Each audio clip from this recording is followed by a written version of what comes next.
एक गोष्ट लक्षात घ्या पंत, कौटुंबिक गोष्टी ढवळाढवळ केली आम्हाला रुचणार नाही.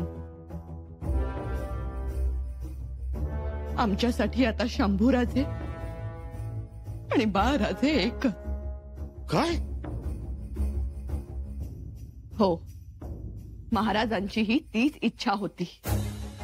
हे राज्य शंभूराजेंच्या हाती सुरक्षित राहील म्हणून. पुतळाबाईंना महाराज शेवटचं हेच बोलले होते. पण ऐकलंय कोणी? कशाला उगीच चिंता करताय? बस पंत, यापुढे एक शब्दही बोलू नका.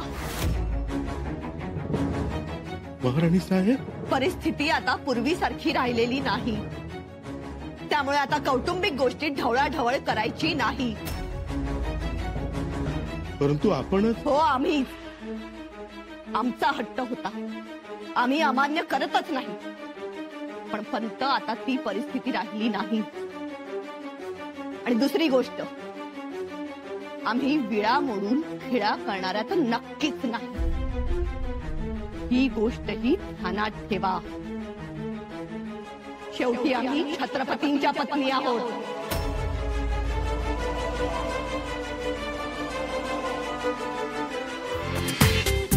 पूर्ण एपिसोड पहा झी5 वर.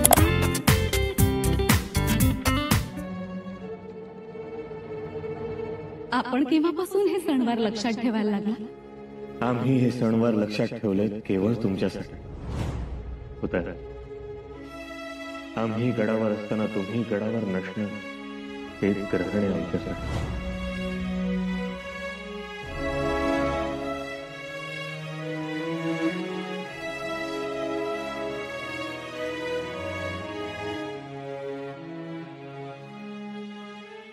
धाकट्याबाई साहेब, चला.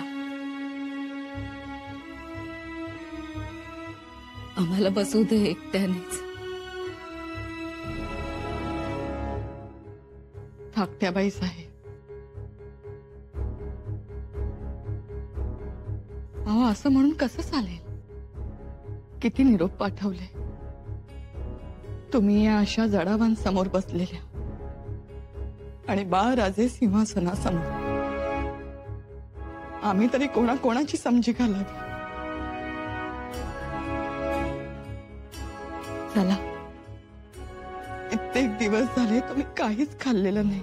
इच्छाच नाही आमची. खरं तर महाराजांच्या माघारी जायचं होतं आम्हाला, मळवट भरून. हे असं पांढऱ्या कपाळाने राहणं नको. धाकट्याबाई साहेब, त्यांच्या सोबतच जायचं होतं, पण आम्ही थांबलोय ते शंभू बाळांसाठी. नाहीतर आज महाराजांच्या सोबतच पाहेवाचं लेणं, सतीचं वाण घेऊन गेलो असतो. नसतो थांबलो. आम्हाला तरी राहावं असं वाटतंय का? तुम्हाला राहावं लागेल. आमचं काय? महाराजांशिवाय आमचं दुसरं होतं तरी काय? कच्ची मूठभर कुंकवाच्या धनीण होतो आम्ही. पण आता तेही नाही राहिलं. मग आम्ही तरी कशाला राहावं?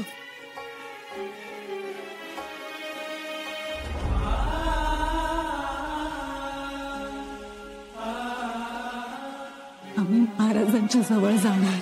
धाकट्याबाई साहेब, असं नका ना बोलू. महाराजांशिवाय जग, त्याची आम्ही कल्पना देखील करू शकत नाही. बघितलंत ना, एवढा चैत्राचा महिना, पण झाडाला पालवी फुटलीये का? बाबा गेल्यानंतर महाराज स्वतः घरी आले. मला म्हणाले, आता घाबरायचं नाही, बाबांचा वसा पुढे चालवायचा. समध्यासनी महाराजांनी काही ना काय दिलं, माया केली, जीव लावला, पण शेवटी फसवलं. फसवलं.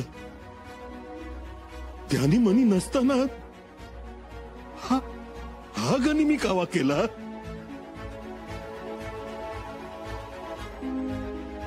गनिमी कावाच म्हणायचा. आता कुणाकडे बघायचं, कुणाला विचारायचं? तर रागावणार तरी कोण आणि परत पोटाशी धरणार तरी कोण? आता एक किल्लेदार या नात्याने मी सांगतो, इतके दिवस गडाचे दरवाजे बंद ठेवणं योग्य नाही.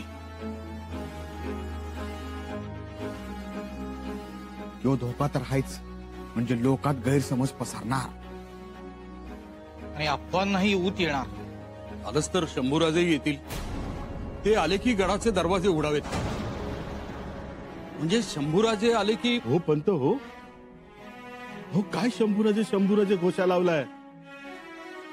आणि शंभूराजे येऊन करणार काय? वाढला तर व्यापच वाढणार.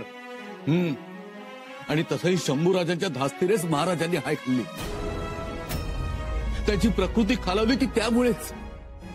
त्यावर मी काही बोलणार नाही, कारण महाराज गेले. ते गेल्यामुळे आपल्यावर केवढं मोठं संकट ओढवलंय हे मलाच माहिती आहे. शंभूराजे खूप चुकीचे वागलेत. पण महाराजांची आणि त्यांची भेट झालीच ना खेळीमेळी. अव ते वर दाखवण्यासाठी असतं. आतून महाराज पार पोखरलेले काळजी. बरोबर, पण हे समजणाऱ्याला, कळणाऱ्याला हो. आता मागच्या गोष्टी उगाळत बसू नका. कोणी उगाळत बसत नाही, त्या ओघाने येतात. हो प्रसंगच तसा उद्भवलाय. महाराणी साहेबांवर वज्राघात झाला. काय परिस्थिती आहे त्यांची, सहन कसं करायचं त्यांनी. हो चिडचिडपणा वाढलाय त्यांचा. कसं सांगा, कसं निस्तारायचं. हो मी सुद्धा माणूसच आहे. मी काय म्हणतो, तुम्ही समधी अष्टप्रधान आहात. काय तो योग्य निर्णय घ्या. आता कसं बोललात? शेवटी महाराजांचं स्वप्न पूर्ण झालं पाहिजे. आणि त्यासाठी या 8 चाकांचा गाडा आपण नीट हाकला पाहिजे. बरोबर आहे. असा उतावळेपणा करून चालणार नाही आपल्याला. नाही, शांततेत निर्णय घेऊ, पण लवकर घेऊ. पान लावायला घेते. नको, भूक नाही मला. अहो असं काय, महाराज गेल्यापासून असंच चाललंय तुमचं. खाण्यापिण्याकडे लक्ष नाही तुमचं. महाराज गेलेत ही साधी सुधी गोष्ट नाहीये. गेले ते गेले, माझ्यावर जोखीम टाकून गेले. तुमच्यावर?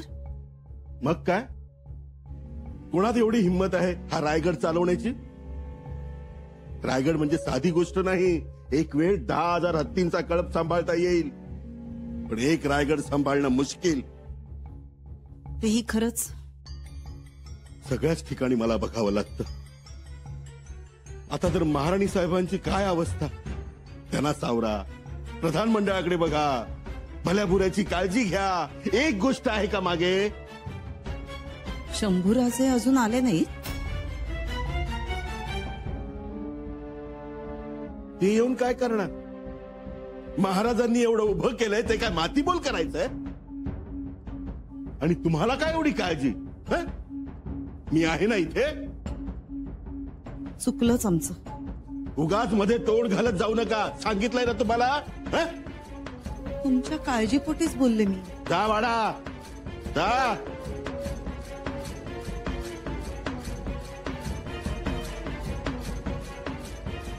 अगोदर काही सुचत नाहीये. शेवटी रयतेला सांभाळणारा राजा हवाय, हे लक्षात ठेवा. आणि सगळे माझ्या विरोधात. पहिले ते मोरोपंत, दुसरा तो टाक दौतवाला कलम बहादर बाळाजी पंत. बघू काय होतंय ते. पूर्ण एपिसोड पहा झी5 वर.